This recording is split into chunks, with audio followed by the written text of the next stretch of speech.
Hello everyone, welcome back to my channel. Today I am going to show you how to model this elegant Peona perfume bottle in Blender.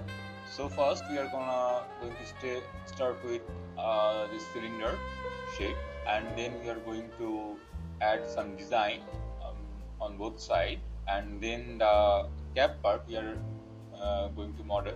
After that, cap itself, so it's just typosphere, so it's too much easy. And then some UV editing part to settle the level, and then the render. And you will going to learn the glass shader, very basic.